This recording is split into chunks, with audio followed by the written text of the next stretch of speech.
Mom, ये AC को क्या हो गया? बेटा मैंने बंद कर दिया है, दोपहर से चल रहा है। अब ऐसा करो, थोड़ी देर बाहर जाकर खेलाओ। ताजी हवा में खेलोगे तो अच्छा लगेगा तुम्हें। नो मॉम, आप मुझे इतनी गर्मी में बाहर जाने के लिए बोल भी कैसे सकती हो? वैसे भी मेरा वीडियो गेम खेलने का मन है, मैं कहीं नहीं जा रहा। इतना कहकर नैतिक ने अपने कमरे का एसी चालू किया और वीडियो गेम खेलने लगा। जब से गर्मियां शुरू हुई थी, तब से नैतिक सिर्फ स्कूल जाने के लिए ही अपने घर से बाहर निकलता था। इसके बाद उसकी स्कूल बस से लेकर उसकी क्लास तक हर जगह एसी की व्यवस्था थी, लेकिन हर किसी का नसीब नैतिक जैसा नहीं था। मेम साहब, वो एक बात पूछनी थी आपसे। हाँ बोलना, क्या हुआ? छुट्टी चाहिए क्या? नहीं नहीं, वो क्या है ना मेम साहब, मेरा छोटा भाई है ना रवि, सारा दिन वो घर पर खाली बैठा रहता है, गर्मी में परेशान भी होता है। तो मैं सोच रही थी कि उसे भी अपने साथ यहाँ ले आया करूं। यहाँ आएगा तो मेरा कुछ हाथ ही बटा देगा और ऐसे काम भी जल्दी हो जाया करेगा। ठीक है, ले आया कर उसे, बस ध्यान रहे कोई शैतानी ना करे वो, ठीक है? हाँ मेम साहब, मैं उसे समझा दूंगी। छाया नैतिक के घर नौकरानी थी। वो घर के सारे काम किया करती थी।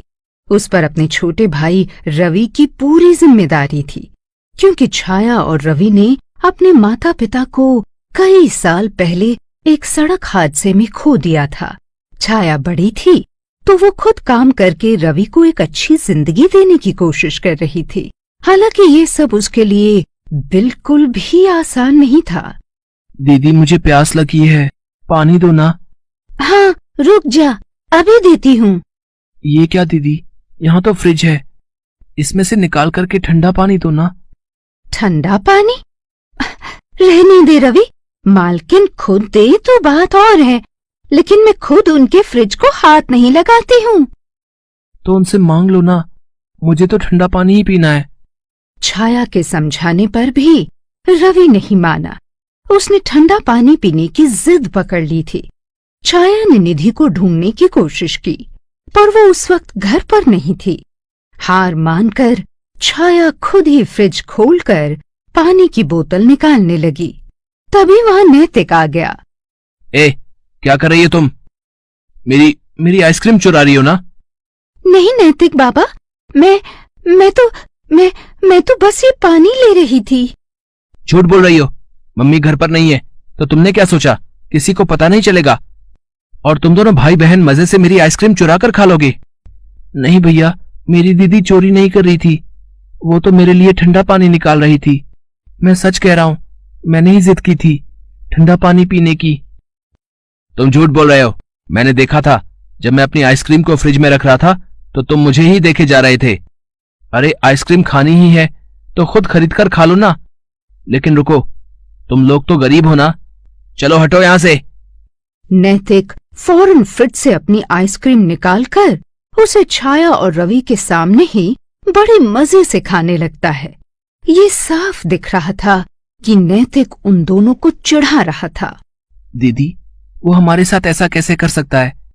हम गरीब हैं तो क्या, हम चोर नहीं हैं। कोई बात नहीं रवि, तू शांत हो जा।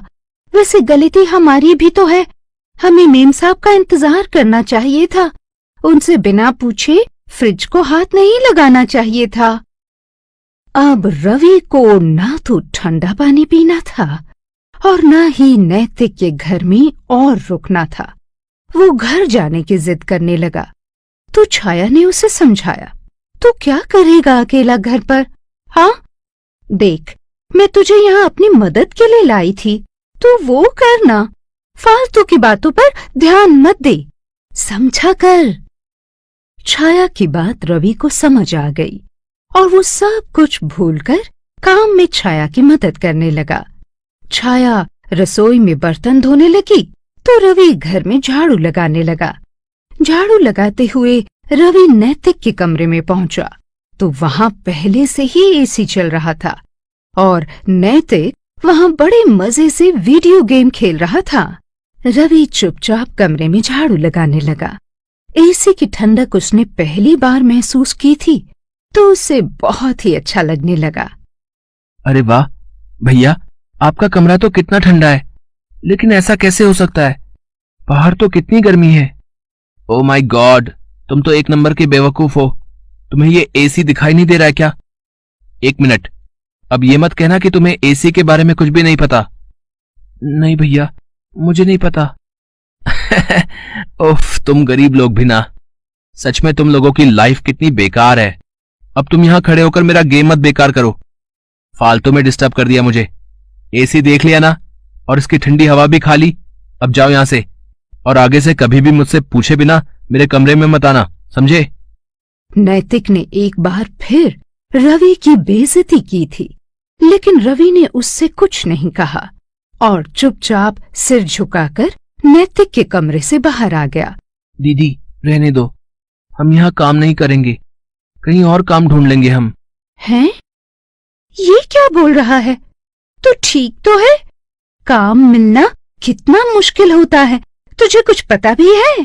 कितना भी मुश्किल हो दीदी, पर हम ऐसी जगह काम करेंगे जहाँ ना तो एसी हो और ना ही ठंडा पानी देने वाला ऐसा फ्रिज हो। ये तू क्या बोल रहा है? क्या मतलब है तेरा?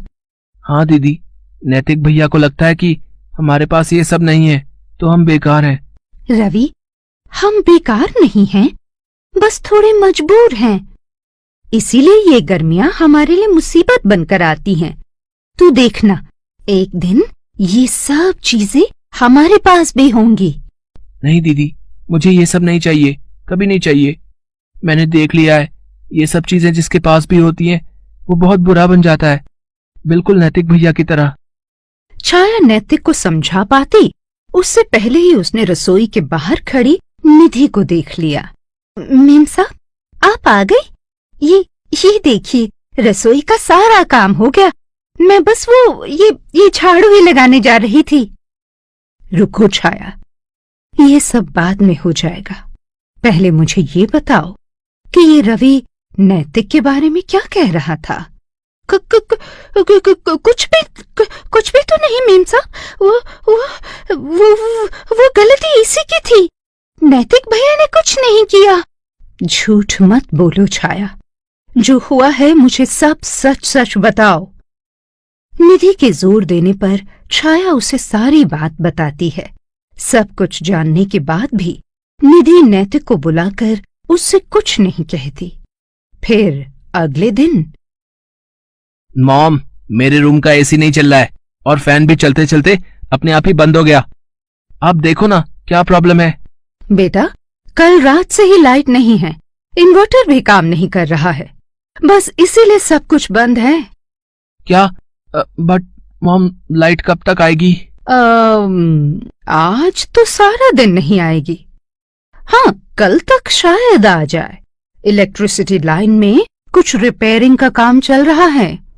नो मॉम, आज तो संडे है, तो सारा दिन मैं बिना एसी के और फैन के कैसे रहूंगा?